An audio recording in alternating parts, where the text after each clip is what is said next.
Day one of Australian Open action in the books, and it was a great day for the Brits with Arthur Ferry knocking out Cobolli from Italy, Ben's top 10 pick. Raducanu won as well to fly the GB flag, and Carlos Alcaraz through to another second round at the Australian Open.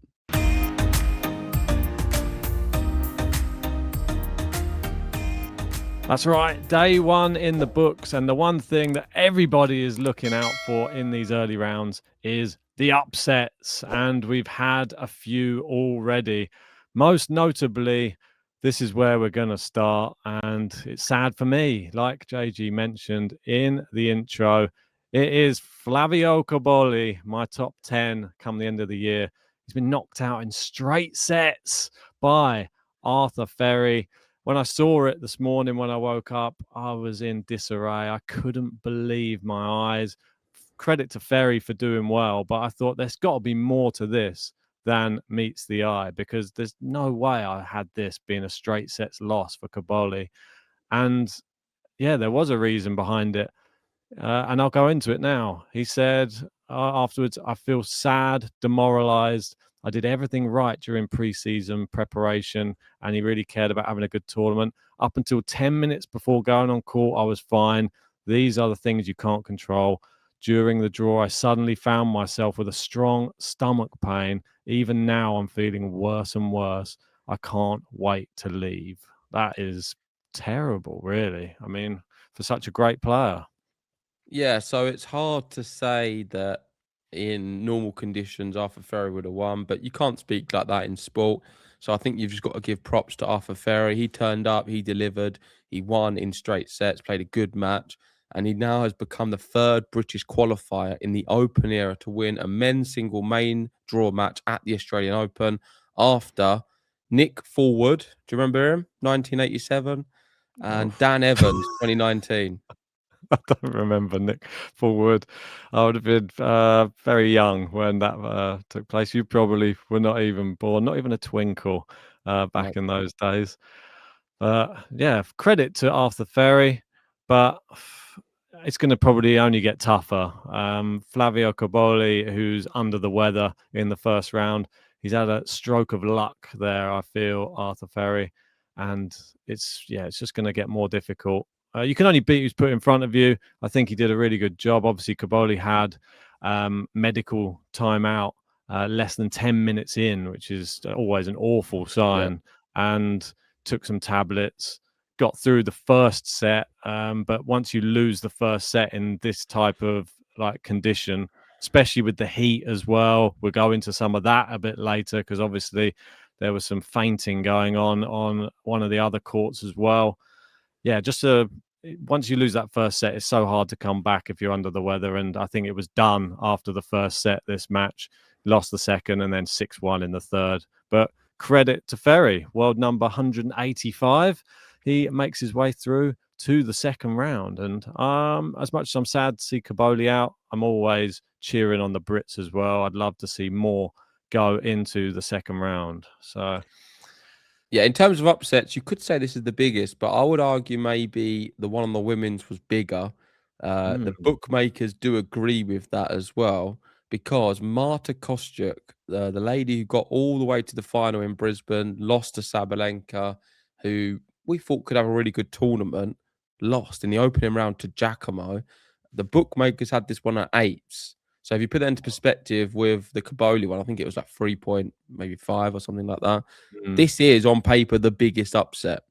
And it was also one of the longest matches we've seen since they've changed the tie-break format in the third set on a women's match at the Australian Open. It was 3 hour 27, 3 tie breaks. And this I would put a lot down to a fantastic performance to Giacomo. But I know you want to speak about the injury and the ankle of Kostyuk. Yeah, it's hard to know how much it really did affect the final outcome, but it was just terrible timing, I think, from when it happened. Obviously, she had match point in the second set. That surely had to play a factor in her mental moving into the third set as well. You have to feel that. And yeah, it's so hard to come back and win a third if you've had match point in a second. But let's have a look at the ankle. It was a sprain. Obviously, I'll zoom in so you can see the angle that when she stepped on it, it just gave out from under her. Terrible, terrible fall. And from there on in, I'll show you obviously the final set tiebreak. It was more of, I wouldn't say one-sided, but she lost 10-7 in the end, and it was taken at the first time of asking from Giacomo. I think you got to give her credit, though. This is a really tough opponent, and even Kostyuk, who is injured, still gave it a really good go in that final set tiebreak. But Giacomo, yeah, she'll be happy with this performance. It's a big name to add to your resume as well. She'll be looking at that moving on into the next round. But this is a disaster for Marta Kostyuk because she really was looking fantastic coming in to this tournament. And it's the worst possible start to the season. Hopefully there's no long-term injury there because I would hate to see this rule her out of future tournaments. Yeah, and that is the two big shocks of day one. Is there any others you want to speak about? Not really. There's not really any shocks. I mean, there was obviously Zheng beating Korda. Yeah, that was the only other one that I was going to bring up. I got one tweet for that as well. It was a 5-setter. I'd never saw this one coming. I don't even know too much about Zheng either, but now he's definitely on the map. So I'll be keeping an eye out for him in round 2. But to win in 5 sets against Korda, who notably does well in Australia, I thought it was an impressive performance. First ATP main tour match, first top 100 opponent and win, first 5-setter match, first Grand Slam main draw win. So he's ticking them all off in one go. And a year ago, he was ranked outside the top 700. So very impressed. And I can't say I watched the match because that would be a lie, but I will be trying to catch some of his next match because now I'm excited. Yeah, and Korda, I think he's just overhyped. Like, let's just forget a little bit more. Forget about Korda, because as a player, we've spoken about him quite a bit on these podcasts over the years. We know he can be fantastic, just doesn't deliver. I'm sorry. I'm going to stop putting him through my brackets. Yeah, his chances are run out for me now. Seb Korda. I don't blame you for doing that. I think I'm on the same bandwagon now. He has to really go on a crazy run of form and not just have one good tournament or something. But even then, I'm not going to buy into it. I need to see him consistently do it for like a whole season, have a good season, and then maybe I'll think about it. Yeah, I would totally agree with that. Somebody who is consistent, good little segue, that would be Sasha Zverev. And that was what Gil Gross said. He said the main takeaway from the first round or the first day so far was the consistent players who keep the ball just going in the rallies. Those are the ones who came out on top on day one. And Zverev was just doing that and just moving his way through the tournament. Did exactly what we said. Lost the first set. Tie break. I knew it. Zverev. I think we said it exactly like this. It was going to be maybe a 4 or 5. The first set he's going to lose it as a tie break, and then he'll go on and win. Exactly. The most classic Zverev performance ever. Do not write this guy off. He can go far. Can he beat a Yannick Sinner in a Grand Slam final? No. Can he beat an Alcaraz later on? A few chances, but I don't think so. And can he even beat Novak Djokovic? Probably not. Back end of the tournament. So this style does not only works so far, and then eventually you will get stuck. Yeah, I would agree with that. And next round, Zverev will play the Poprin or Muller in the next round. If you want to know who Ferry is playing next, he'll be playing Echeverry, who came through in 5 against Kecmanovic. Another person I want to chat about on the men's side, because it's someone who, obviously, Flavio Cobolli going out. This is a massive opportunity because that section opens up a bit, and we know who's in that section. Sasha Bublik and the guy who's in massive form. And we thought Brooksby could be a banana skin.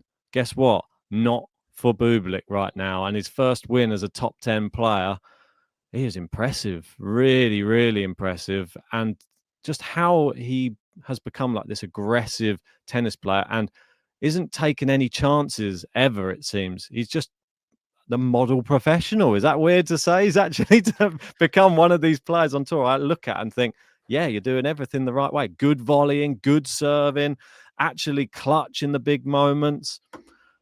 I think I'm sticking with my thing that I said in the last podcast, where a top 10, I think he's a shoo-in right now. And I know it's early in the season, but I'm sticking to my guns right now. And there's part of me that wishes that he'll get in there. And I still want Cobolli in there, but could I have done it the wrong way around? Yeah, I know exactly what you mean. I think he is fantastic, and he will be very happy that Cobolli is out. Beating Brooksby is not easy. I think I've got him going further in my bracket than you, which helps me out if my memory recalls. So that's handy. And he is someone who can trouble a lot of players. So watch out for him. With the way he's playing on these courts, he can, I think, knock out a lot of big players. It's in Alex de Minaur's section, set for a potential 4th round match. Could beat him. Could beat Alex de Minaur. Yeah, Martin Fucsovics up next for Bublik. Fucsovics came through in straight sets against Carabelli, which was impressive. I want to move on to one of the women's matches. It was another upset. I'm not sure if it was as big an upset, obviously, as Kostyuk going out, but they're calling her Super Sonmez. That's right, Zeynep Sonmez, the first player from Turkey to reach the 2nd round at the Australian Open. Magical performance, and it didn't all just go away just in the tennis. I feel like it's going away. Maybe it's karma coming round, because she is such a nice person. During her match, she spotted the ball kid fainting just by the net. Literally fell over, and then she ran over to go and help out the ball kid, which, I mean, I've not seen anything like this before. I mean, you see the angle of the ball kid here as the ball kid just literally tumbles backwards, did a few stumbles, and then eventually just fell backwards. So hot out there. Imagine how it is playing in these conditions, when this is what can happen when you're just standing still. Yeah, that is insane. But we don't know what that ball kid's been up to. I mean, maybe they've not been drinking much water. Who knows? I don't want to speculate about that. I just want to say one thing about this, and it's maybe a little bit negative, and it counters what you've said. But I find that the world in general have such low standards of everything nowadays. Like just doing a common, courteous, normal human thing. You said, like, oh, and she's such a good person as well. She's got good karma for doing something which I think is normal. I feel like rather than just applauding people for being good, normal human beings, we should just more be on the side of attacking people who aren't. Because I don't think you should be praised for being normal.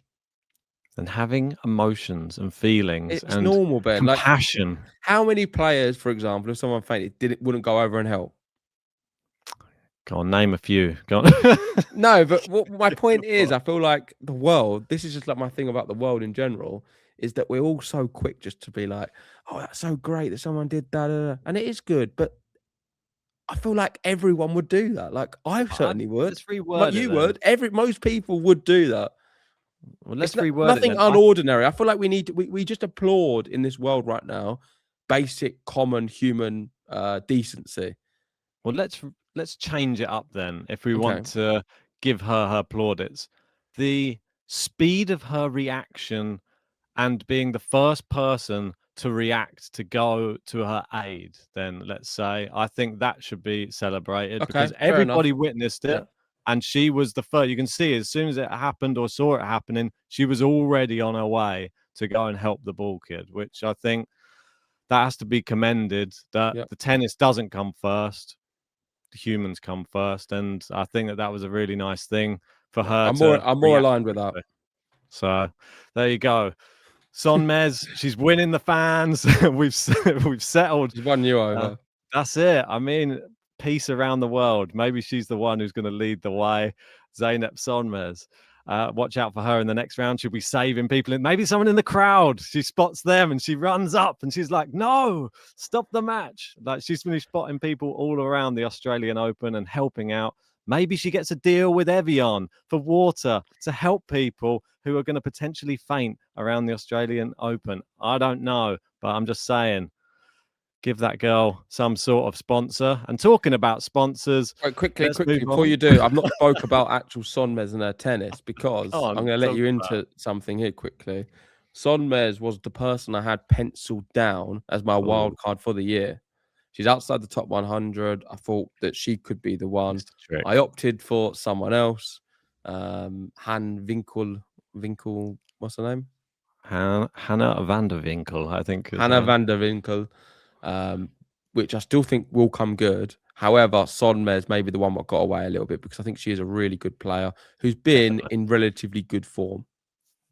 Most definitely. I think it was a more obvious pick. You've gone with one which is a more bit of an unknown. Outsider. Yeah. Exactly. We both still picked could unknown. come good though, that one. Yeah, possible. Iviovic was a sort of unknown Yeah. at the beginning of last year, and look where she ended up. But yeah, we're talking about. I'm actually going to segue differently now because I think that this one needs to be spoken about probably in higher regard. We'll get onto Raducanu in a minute.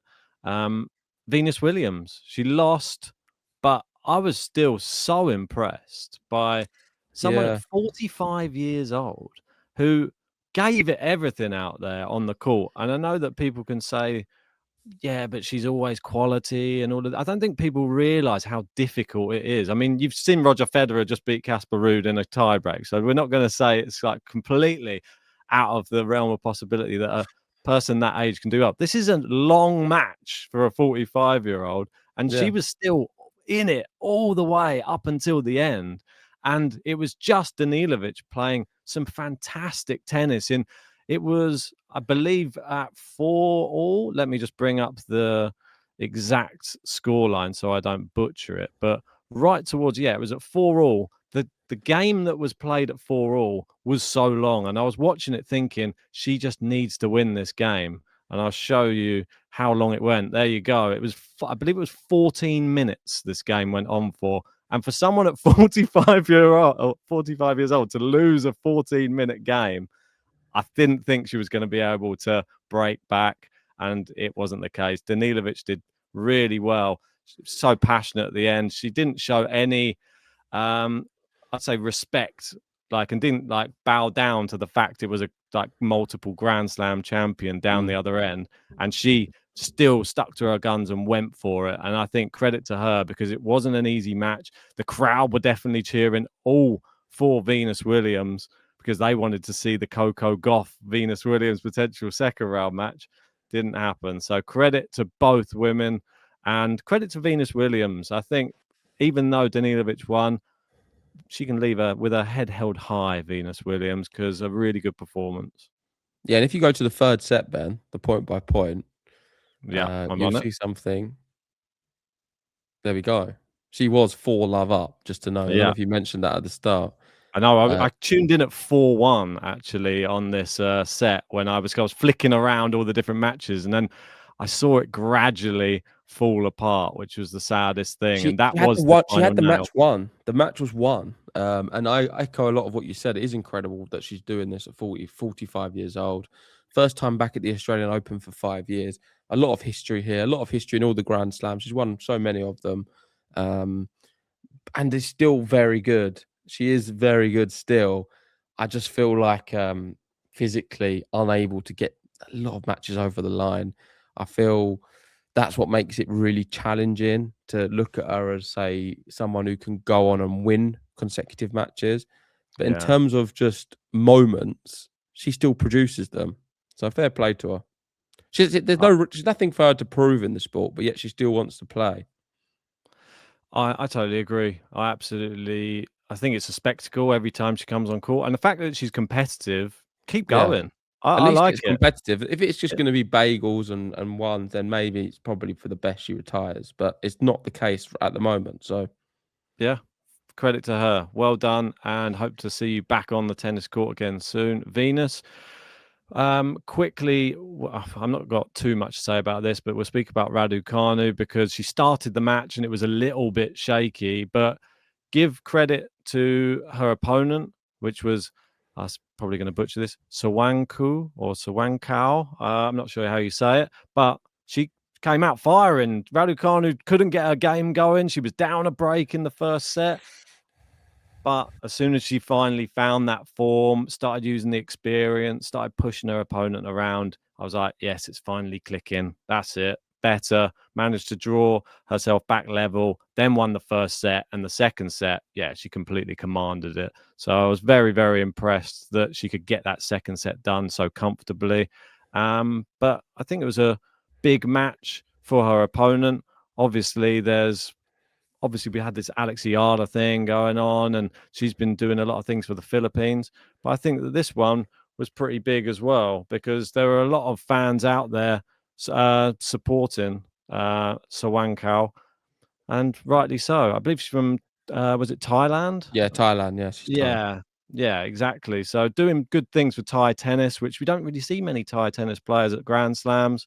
So There is this a was a lot big more one. though. I've seen quite a few Thai women tennis players coming through, so it seems like there's a new crop of players, and Yep. she's not bad too. Emma said how she performed extremely well at the start of the match, did fall away, and then Emma Raducanu got comfortable and easily dispatched of her, which you'd expect. Raducanu before the match was speaking about how being a late match after a best of 5 men's isn't ideal. She didn't really like it, wasn't happy about it, but no complaints now because she managed to win the match and into the next round. But I didn't expect anything less in this round. Yeah, she got it done. A little bit of a shaky start, but yeah, the class came through. No shaky starts for the world number one on the men's, though. This is exactly what I wanted to see. Carlos Alcaraz winning a first round at a slam yet again. And now he has won his first 20 slam first round matches and among legends. Only Borg, who won all of his 27 first round. That's just crazy. Nadal won his first 34.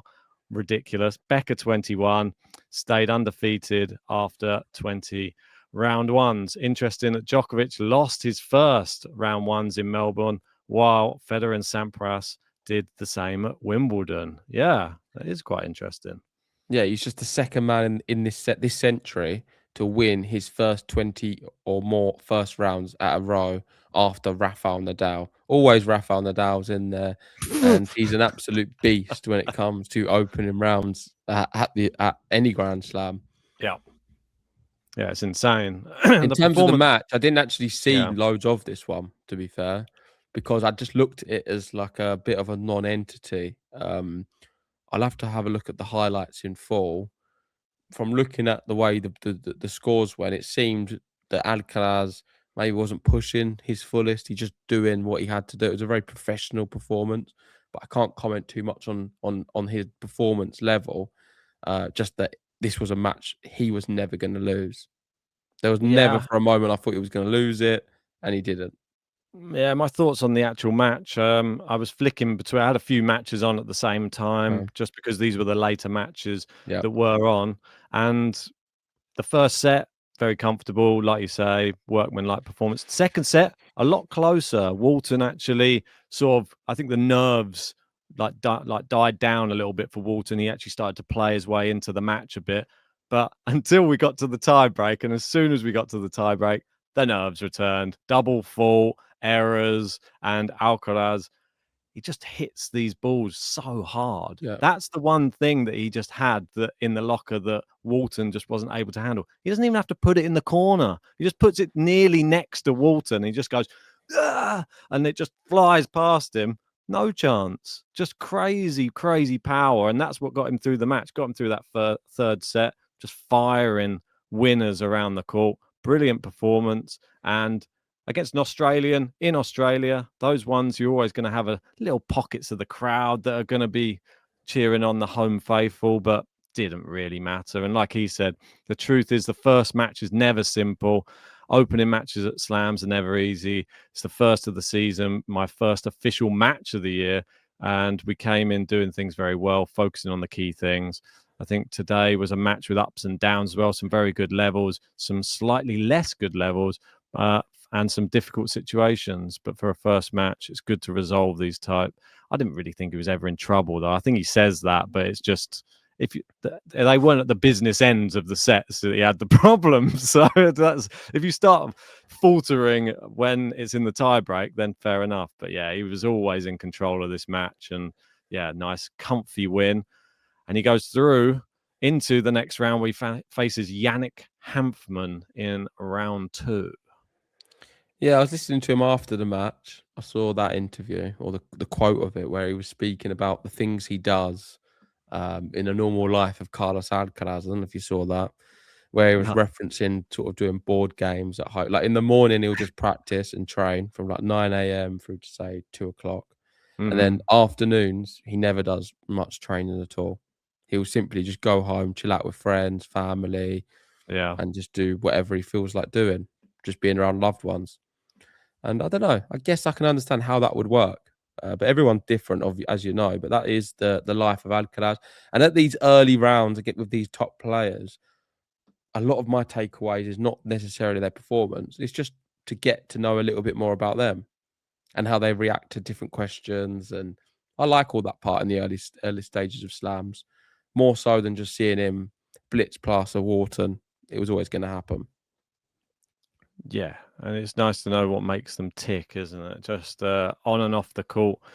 We know on the court what makes him tick. It's just winning every single point, the passion he brings, but off. And obviously with this Juan Carlos situation, everyone's interested to see if it's affected the dynamic of his team. And he just said, no, everything's exactly the same as it was. It's only one person not there now, Juan Carlos, but everybody else is the same. And it was like he's saying it like everyone came to the decision.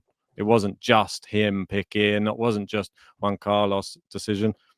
That was the decision it was like a group decision, really, that he wasn't going to be the coach anymore. So I think it's nice to hear about it. Somebody who's been inspired a bit by Carlos Alcaraz, I feel. Somebody you would least expect to be inspired, but maybe defeating Carlos Alcaraz just, what was it, a few days ago, has caused Maria Sakkari to become a worldy shot player now. She hit the shot of the day, which was from a big serve out wide, and she's gone round the net post with a chop that lands pretty much, I think it was, just into that open court, just deep. And then her reaction was, I can't quite believe it myself.